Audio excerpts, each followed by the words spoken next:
It's 8:30 in the morning here on Tuesday, December 3rd, 2024, and we're moving to, this is the third move in this row.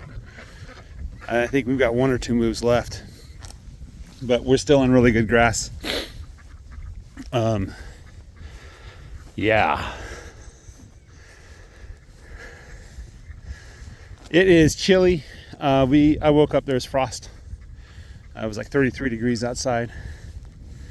The sun is warm, the air is cold. My feet aren't too bad. I don't see anything that froze. Everything looks good, so still looking for that hammer that I lost. I'm such an idiot.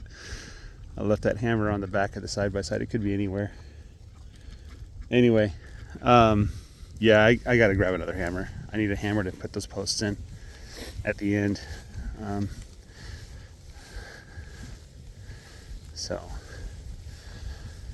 I think last time I made a video, I told you guys I calculated December 9th as the new day that we might see lambs. So I don't expect to see any lambs right now, but I'm checking anyway.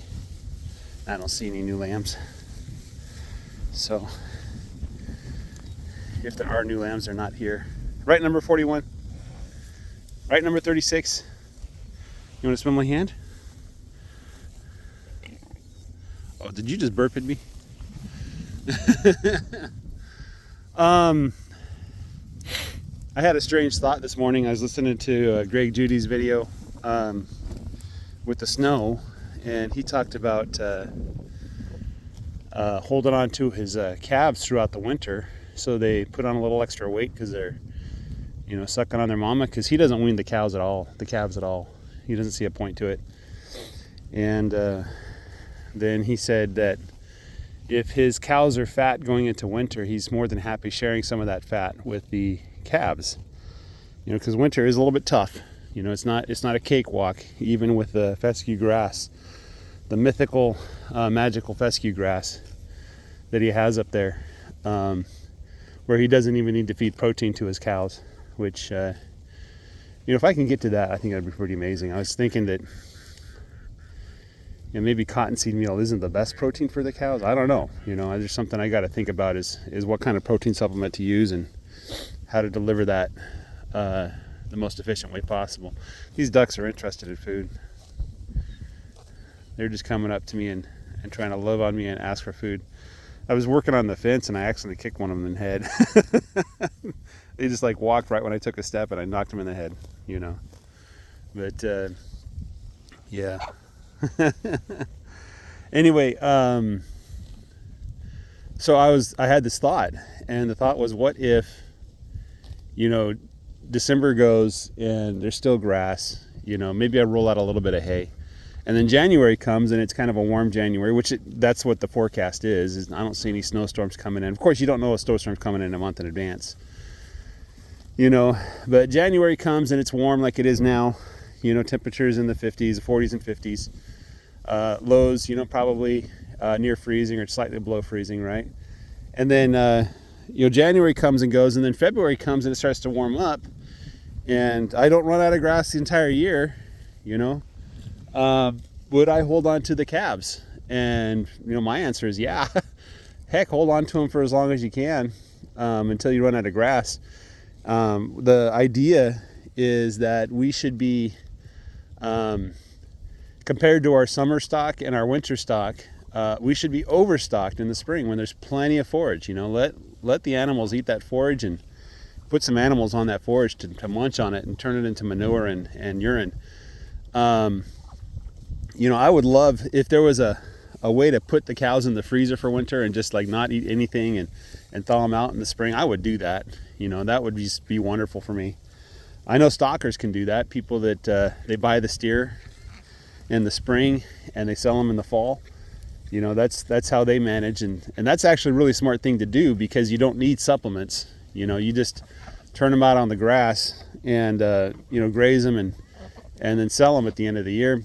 Make a little bit of money off of their weight gain, but you make most of your money from not spending money, right? And that's kind of the name of the game of any business, is how can you make money without spending money, right? My mom used to say, you can't make money unless you spend money. I'm kind of like, well, that's not necessarily true.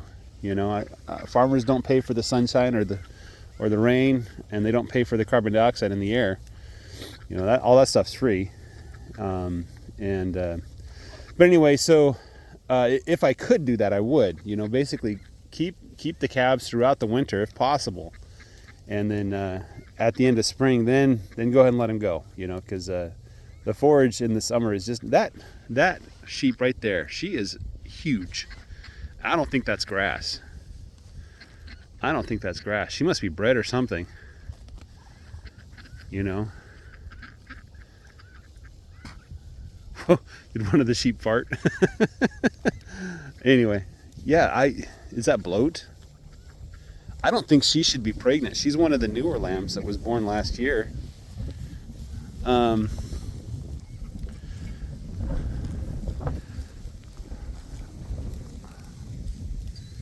Yeah, she looks fine to me. I mean, it's one of the things to look for in sheep is that the legs, like if it's a skinny sheep, let me find a skinny one. I don't have too many skinny sheep. Let me find one. This brown one might be a good example of it.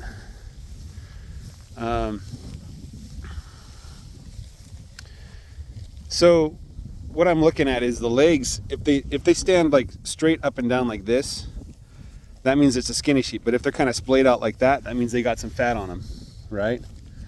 And I think most of my sheep, maybe it's just me like thinking my sheep are wonderful, but I don't have too many skinny sheep right now. The skinny ones are all dead. Not really a laughing matter, but that's what happens is if they can't manage on this program, then you know, either I sell them to somebody who can take care of them on their program, or you know, they just have a bad day and then everything falls apart.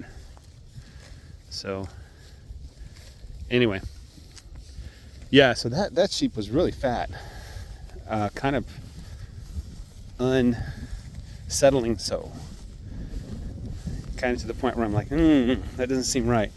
But anyway, if I can manage that, have more cows in the spring and fewer cows outside of the spring, or you know, same with the sheep, you know. And that's probably one reason why I might want to do an annual breeding program with the sheep, is take advantage of that spring grass. You know, have the lambs born in early spring, and then you know, mama feeds the lambs on that precious milk, and then at some point when the summer starts, you know, you get rid of them 5 or 6 months later when they're ready to harvest. Yeah, see, she's wide. Look at her hips are so wide. She's got to be pregnant. Yeah, because her legs are far apart, you know, so she's got to be pregnant. She's got to be ready to pop here soon. Of course, when I say a sheep is ready to pop, that means it's another month. Not like the cows. The cows are kind of like, it's hard to tell that they have a calf until they're ready to give birth, and then a couple of days later they give birth. So anyway, yeah, that's my thought right now, is if I can take advantage of the spring forage, not watch it dry out, but get in there and graze it with more animals. So if these calves can survive the winter, then there's no reason to sell them until summer. You know, just put a little bit more money in my pocket, turn a little bit more of this grass into profit, you know. Hey Blue, how are you? Anyway guys, that's all I got for you. Have a great day. Take care and bye-bye.